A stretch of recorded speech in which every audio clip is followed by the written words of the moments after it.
Today on the Visioneers, It's so futuristic. this solar-powered car will transport us into the future. There's never been a vehicle that creates its own fuel as it goes. Then, an offshore wind farm creating enough clean energy to power a town. This is producing enough power for 400,000 UK homes. And later, the next generation of cruise ship is here. This is the future. This is how we all need to think. We all need to think more sustainability moving forward. I'm Zay Harding. Join me on a mission of discovery That is incredible. to meet the dreamers who are building a future that protects our planet and each other. Welcome to the Visioneers. Did you know that every car that runs on gas emits about 4.6 tons of carbon dioxide annually? That's about 9,000 pounds of pollution per car per year. And even electric cars, though they're mostly pollution-free, they still have their challenges with their charging infrastructures. So what if there was a way to create a vehicle that emits zero pollution and its charging infrastructure is the sun? I'm in Carlsbad, California, where a company called Aptera is revolutionizing transportation with a highly efficient solar-powered car. Welcome to Aptera. Thank you, thank you. I'm so excited to be here. We can't wait to show you around. Thank you. So what does Aptera mean? Aptera is actually Greek for wingless. So our body shape is kind of like a bird, and that's what gives us our great aerodynamics. Steve, my co-founder, wanted to have a very efficient vehicle, and he was a pilot, so he started playing around with shapes. Then he met me. I was doing boats, and we came together, and we started literally shaping clay. And eventually we had a shape that we thought we liked. You only get 24 to 25% of the energy out of the gasoline that you burn in a traditional vehicle. The rest literally goes up in smoke. So how could we do better? Here it is, our wingless bird, the Aptera. Wow, well, it's so futuristic. First thing you'll notice is it's 3 wheels, not 4 wheels. If you need to charge the vehicle, you can plug it in with an extension cord at your house. When you look at vehicles today on the road, lots of vehicles are using 60 to 70% of their fuel at highway speeds, just pushing air out of the way. The main body plays some aerodynamic tricks, and much like an airplane wing, you speed up air over the top of the wing to lift. We do the opposite here. We speed up air over the bottom of the vehicle to suck the high pressure zone out from the front of the nose, and that basically makes this whole body neutral in terms of aerodynamics. Are these the solar cells that I'm seeing on the top? There's 184 solar cells on the roof, the dash, the hood, and you can get it on the rear hatch too. It's a thin 5 by 5 inch solar cell. It's actually got a really cool copper matrix on the back. Whoa, this is fine lines of copper. Yep. And that allows this cell to actually flex quite a bit. Yeah. This panel is actually super, super durable. It's a production panel, but it's also really lightweight. It's a very specialized glass that we form the solar to, and it makes it super durable, super lightweight, and very, very shiny and scratch resistant. This is what collects all the photons from the sun's energy. This is what turns those photons into electrons, and those electrons are electricity. That's what travels through your power lines to your battery, and then from the battery to your motor, and that's how you drive. Incredible. Solar panels convert sunlight into electricity through a process called the photovoltaic effect. When sunlight hits the solar cells, the energy from the sunlight excites the electrons in the semiconductor material, causing them to move. This movement of electrons creates an electric current. The generated electricity can then be used immediately or stored in batteries for later use. The Aptera uses a battery pack with 2,900 rechargeable lithium-ion batteries that can power the car up to 400 miles on a full charge. There's never been a vehicle that creates its own fuel as it goes. The world will become whatever we make it. And so if we make choices like this, we can make it a nice, clean place that's efficient. We're trying to make the world a better place through technology. We like to really focus on efficiency, and we dream of a future powered by sunshine. You just let it sit outside and soak up the sun and go, go, go. Zay, this is Chris McCammon. He's with our marketing group. Another Chris. He's our content genius, and he'll be taking you for a ride. Well, you guys have fun. All right, Nice. thank you. All right, Let's Chris, go. so is this the one we're actually driving? Yeah. Hop Hey. in. Out into the sunlight. We're gonna start charging soon. Oh, we're charging up as we charging. drive. Let's Look go. at this. So this feels normal, which is nice. It's just, I don't feel like I'm wasting energy when I'm Right. driving this. No fumes, no pollutants, nothing. It's literally taking energy from the sun right now and using it to move. Cruising down the road. That's right. By using solar-powered cars, we can reduce our carbon footprint, decrease air pollution, and lessen our dependence on fossil fuels. It's like giving the planet a breath of fresh air. Aptera hopes to deliver over 1 million vehicles by 2033, and we hope to inspire the transportation environment to have more aerodynamic, lightweight vehicles that can really move the planet in a much more sustainable way. You want to talk about visionary.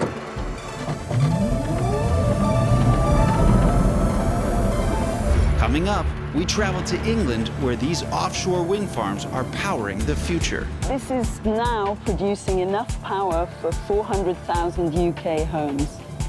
Then we'll get an all-access tour on the cruise ship of the future A lot of technology and a lot of buttons. What's Yes, going it on is. here? and discover the innovations that are revolutionizing transport. 2.2 million watts of electricity. That is a lot of power.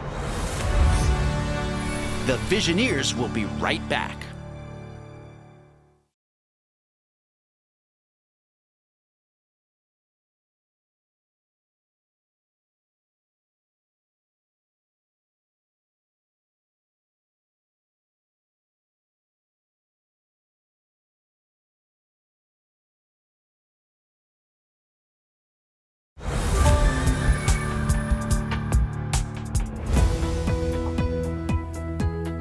While engineers have been dreaming up alternatives to fossil fuels for decades, like solar power, hydropower, biodiesel, nuclear energy, there's one classic invention that has stood the test of time: the windmill. Wind power is considered one of, if not the most efficient alternative energy source to fossil fuels because of its reliability and small carbon footprint. In order to reach more consumers, modern visionaries have advanced far beyond the quaint windmills of the old Dutch countryside. Today, scientists are harnessing the power of nature with massive, cutting-edge offshore wind farms designed to maximize energy output. I've traveled to Ramsgate, Kent, in the United Kingdom to see the technological marvels in action. Welcome to the Kentish Flats wind farm. Thank you. You can feel the energy. You can, can't you? We are 10 kilometers from the shore, 60 kilometers east of London. And this is a wind farm that is now producing enough power for 400,000 UK homes. The North Sea is an ideal place for an offshore wind farm because of its shallow waters, making construction and maintenance easier, as well as having very steady wind speeds. Because the oceans create more powerful and reliable wind patterns, offshore wind turbines are larger and can generate 15 to 25% more energy than their on-land counterparts. It's certainly a lot bigger being close up like this, but you can't appreciate the scale until you compare it to a person. And when you see that, you think, my gosh, that thing is enormous. It's 110 meters, if that blade was at its highest point. So what are these technicians doing up there? They've come out here to inspect the blades. It's a very harsh environment. It's windy, that's why we're here. That blows salt and sometimes even sand up onto the blades. So they're looking at the metal parts for any signs of corrosion and quickly addressing that. The blades are fiberglass, so they're looking for any micro fractures, quickly filling them in. Keeping the blades really smooth is really important for the efficiency because they move through the air quicker. What is the future of wind power in your estimation? There's going to be a lot more of it. It's going to be bigger.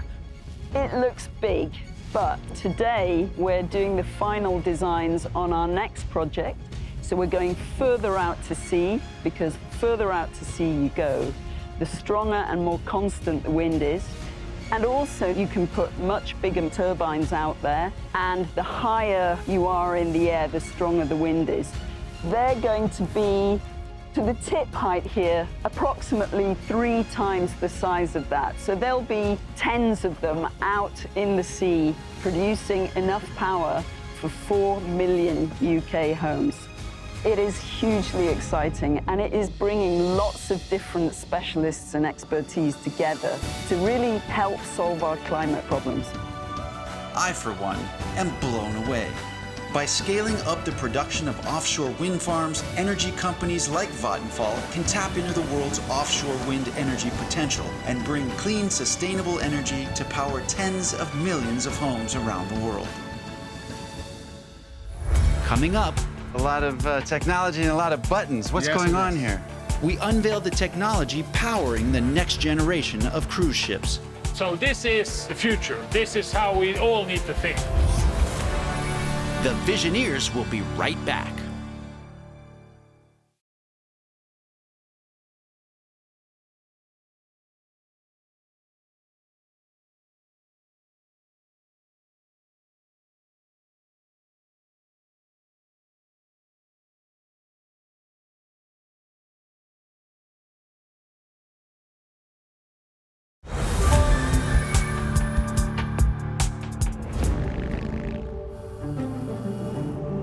Did you know the heavier a vehicle is, the more fuel it takes to maintain its speed, which leads to more carbon dioxide emissions per mile?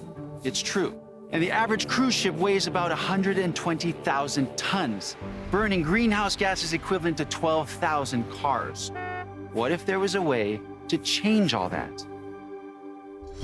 I'm in Trondheim, Norway, the home of Hurtigruten, a Norwegian cruise line company started in the late 1800s with a focus on environmental responsibility.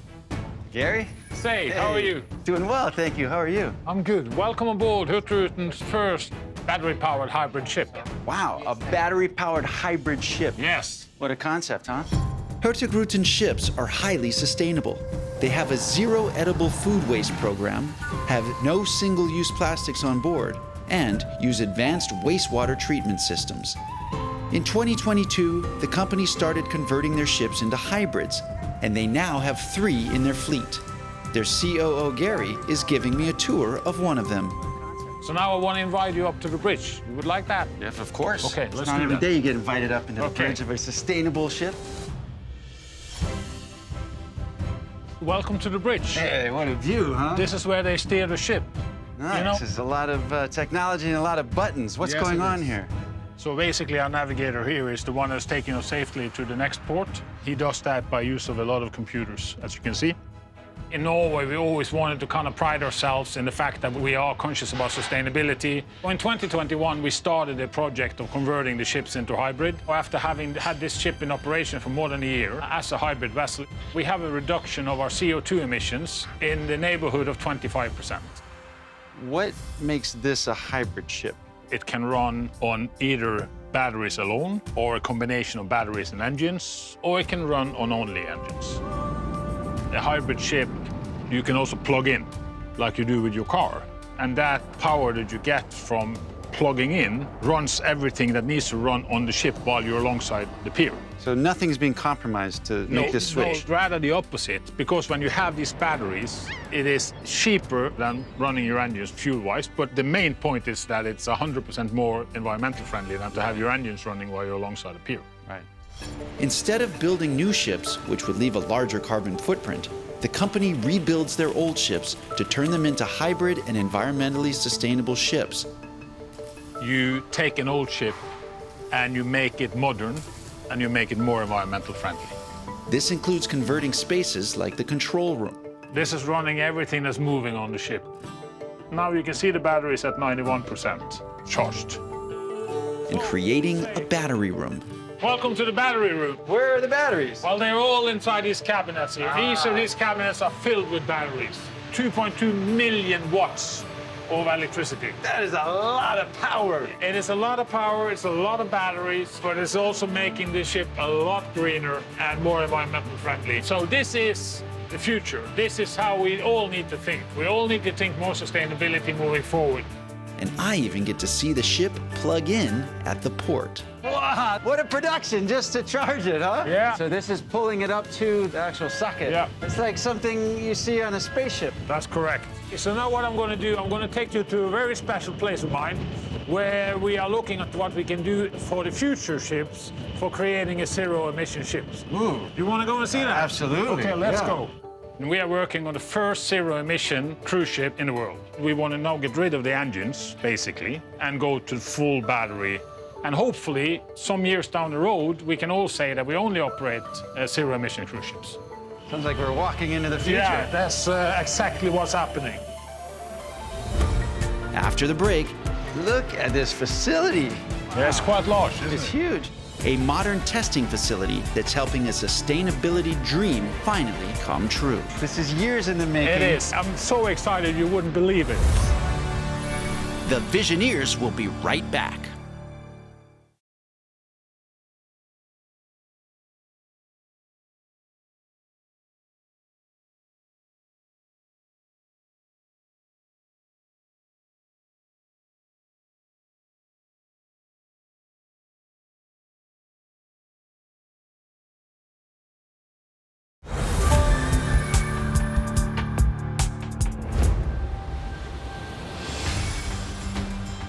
I'm in Trondheim, Norway with the Hurtigruten company, a leader in creating cruise ships that are sustainable. After touring the hybrid ship with the C.O.O, he's brought me to their test lab to show me the future of the cruise industry, zero-emission cruise ships.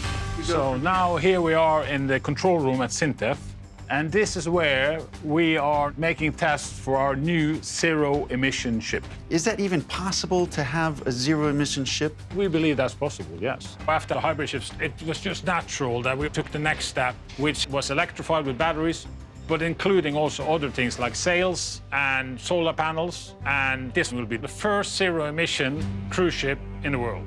I love all the power I feel up here. What are we looking at on these monitors? This is live cameras from down in the basin. It's called the ocean basin, where we actually drive the models from these computers, and then we see how the ship performs. If you look in the left corner here, you see a yellow ship. Ah, yes. Yeah. That's the model of the ship that we want to build and have ready by 2030. What is the scale of The that? scale is 1:18. So it's going to be 18 times bigger than that. This one is 8 meters. The ship in itself, when it's done, will be 144 meters. Can you test all the elements like waves and winds? Yeah, we can and... test most elements. It gives you an indication of how the ship will perform when you get the real ship. Because, as you know, we say, it would be very expensive to build a ship and then find out afterwards it didn't work. Can I actually go down there and see Yeah, it? let's go down there.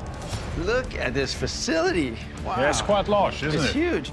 Ah, this is so cool. And so what are we looking for right now? We are putting in waves in the pool. We can decide how big the waves are going to be because we want to test how the ship reacts to the waves that is seaworthy, but also that it has as little resistance, meaning you use as little energy as possible to get the ship through the waves. So you want to find that balance between saving that energy and making sure it's comfortable enough for the guests that we carry on board the ship. And we're going to make sure that everything is working as we think it will be working so that we can produce this zero-emission ship for 2030. And as you see, it performs quite well. Yes, it does. Wow. It's not just a test for the ship. This is a testament to your vision. Yeah, it is. How excited are you right now? I'm so excited you wouldn't believe it. This is years in the making. It is. We've done what we can do with our current fleet. This is the future. We want everyone to look at this. We want everyone to copy whatever they want to copy, because we all need to take this step in the right direction for the sustainable future of our industry. It's not just you that is a visionary, it's your entire fleet that's going to come out of this, that's going to change the world and make it a much safer, better place for everyone. For sure, So that's thank what we're you. hoping for. I'm extremely proud to work on a project for a zero-emission ship. First of all, it creates a ton of work for people who wants to work in this type of industry. And on top of that, we are doing something good for the environment, and that makes me doing something good for the planet. So having a job where you can really thrive on technology, but at the same time be part of saving the planet, that must be the perfect match. Don't go away. Visions of the future are coming up next.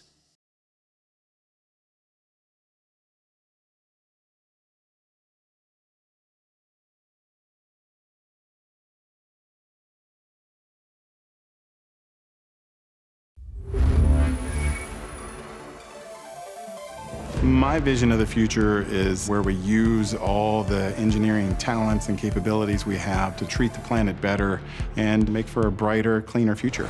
For all the generations coming after us, this is extremely critical. Not only in Norway, I think we're going to see it more and more places that we need to be more environmental friendly, we need to be more sustainable. There's a lot of new technology, there's a lot of new exciting things you can work with. There's barely anybody now who you meet who hasn't got an interesting story, but it's a very young industry as well, and we need a lot more people. It's really building a community that wants to be better stewards of this planet.